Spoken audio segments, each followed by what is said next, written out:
Hey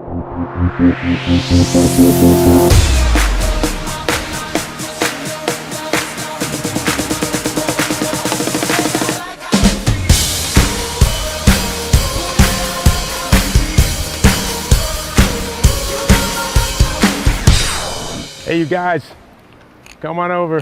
Romaine here. I'm on the Iglesias tour. We're a 3-night run here in Mexico City. I've been getting a lot of emails and questions about the drum set, people being excited about it, and I'm also excited about it. So let me give you a quick run through the whole kit, okay? To start with the drums, we got the Gretsch Brooklyn series, Smoke Gray Oyster. I selected shallow toms. They're incredibly resonant and they're beautiful on stage. And so I've got an 8, 10, 12, 14, 16 toms, 22 by 18 bass drum. For the snare drums, I'm using a 5 by 14 chrome over brass Gretsch. And I've also got a 6 by 10 ash snare drum. And this is actually an effects snare drum made by LP. Which also sounds great. So the drums sound incredibly resonant. And these heads, this is their 3rd show, they're still sounding really good. As far as the snare drums go, what I like to have on the 10 and the 14 is a very large contrast between the two. So I tend to put a piece of paper on the 10-inch snare so it has a very short attack as opposed to the bigger, fatter snare.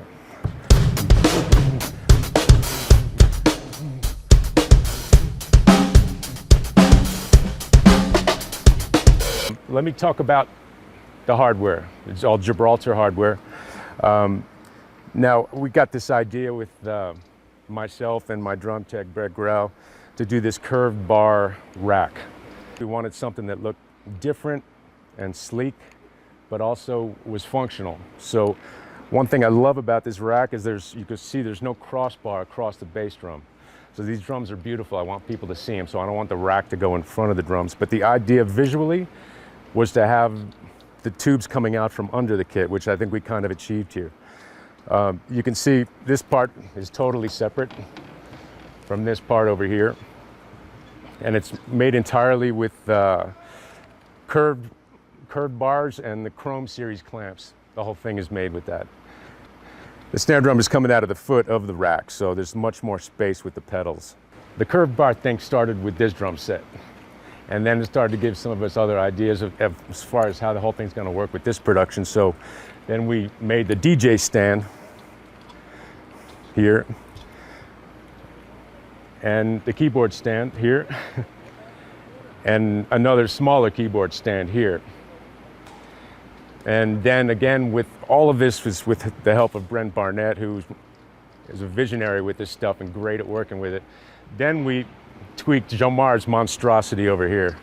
This is Jamar Gomez, and he's starting to sing and rap in some of the songs, so we actually made the front of his rack open, ended in the front of the stage. Normally the rack would go around the front. So we have a curved bar Gibraltar party going on this stage all the way across. So percussion, I'm working with LP, amazing company. I'm using all kinds of LP's products on different things, but I use what I need here, which is the 2 Cyclops mounted tambourines with steel jingles and a hand tambourine. I use shakers a lot during the unplugged part of the show, and the micro snare a lot for more of an effect. I actually don't even have a mic on this snare because it cuts so heavily that the hi-hat mic picks it up. So Jamar has the rest of the LP world covered over there for this show. And if I'm doing other productions or other tours, or I might end up using the cajon and the congas and the bongas, but this is what I'm using here. I've been with Sabian for, I won't tell you how long because I'll age myself. Again, I use a lot of different cymbals depending on who I'm playing with, but for this tour and this kit, this is what I have going on. 22-inch liquid ride, very warm cymbal because it's hand hammered, but a really punchy bell. I've got a 19 saturation crash here. And a 20-inch, what is this called? Explosion crash here. 18-inch Extreme Crash. Got two HHX 20-inch Ozone crashes. And a 12-inch AAX Ozone Splash. And these are my beloved groove hats.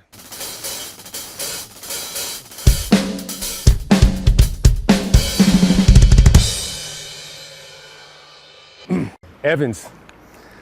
I love Evans. I love all this stuff.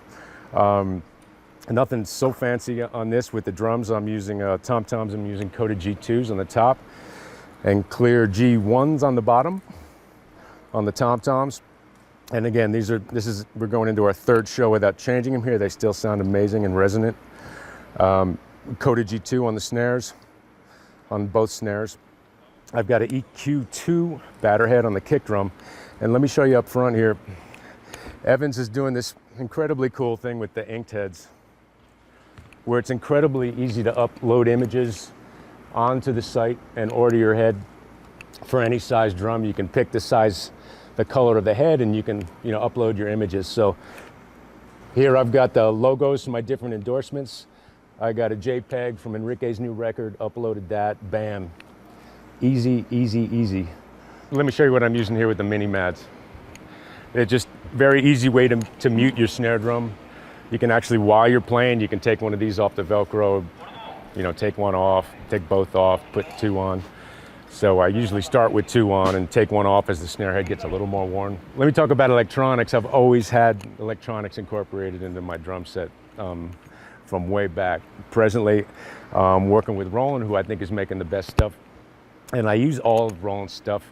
I've got a Drumkit at home. I've got the TD30. I've got the pads, and the PD108s and PD128s. But let me show you what I'm using here. The main sound source is the SPD-SX. And the awesome thing about this, it has a lot of amazing features. For me, I do use some of the stock sounds, but there's a USB stick in the back, so a lot of times I'm getting samples from records that I'm playing on, programming, or making my own sounds, bounce them out of my laptop onto the USB, I assign them to a pad or a trigger. So I'm using all kinds of sounds here. I'm using percussion sounds. There's Jomar plays his cajon out front, sometimes with the wireless mic. If that mic goes down, I literally just pull up a cajon program on here, and I'm playing the cajon with my foot, and here it's not as good as the real thing. So that's one way I'm using it. The things that are connected to the SPD-SX are my two KT10 pedals, and this 8-inch tom is actually not a tom, it's actually a trigger. So I've got different samples. It's a stereo trigger, so I can do both sounds at the same time or do one or the other. So that's why I didn't hit that tom earlier when we were talking about the tom-tom. So I filled it with foam. I got a head from Roland, and so that's what that is a trigger. I also use a lot of mute groups in the SPD-SX, and I don't want to get too technical here and get too boring. But mute groups are, if you can imagine an open and a closed hi-hat with a drum machine. You hit the open hi-hat, and the closed hi-hat actually mutes the open hi-hat. That's kind of how mute groups work. So I use mute groups in a lot of different ways. I have reverse snare coming off here, and I have, if I sign this and let's say this rim, which is on a trigger input, to the same mute group, the rim will shut off the reverse snare. So I'll hit the snare and this together to shut off the reverse sound. So that's one way I'll use it. I have click tracks during the acoustic part of the set. The whole band goes out there, and we never know which song is going to be called. So I've got tempos for all those songs. There's 4 separate outputs in addition to 4 separate inputs into the back of the SPD-SX. So the click track is going to the monitor guy that does not go in the house. And then the other 2 stereo outputs go to the house. So the sounds that I'm using in the house are one thing, and the click track just goes to our in-ears. So if I know what song he's going to pick, I'll turn on the click, at least to get the tempo if we're not going to play with it. So I have a sample of the click that I imported from the USB. So I'm using it in so many different ways. It's just, it's an incredibly awesome and easy piece to work with when you get used to it. So now I'm going to play something from one of the songs we do, just showing how we use some of the triggers along with the track. All right, here we go.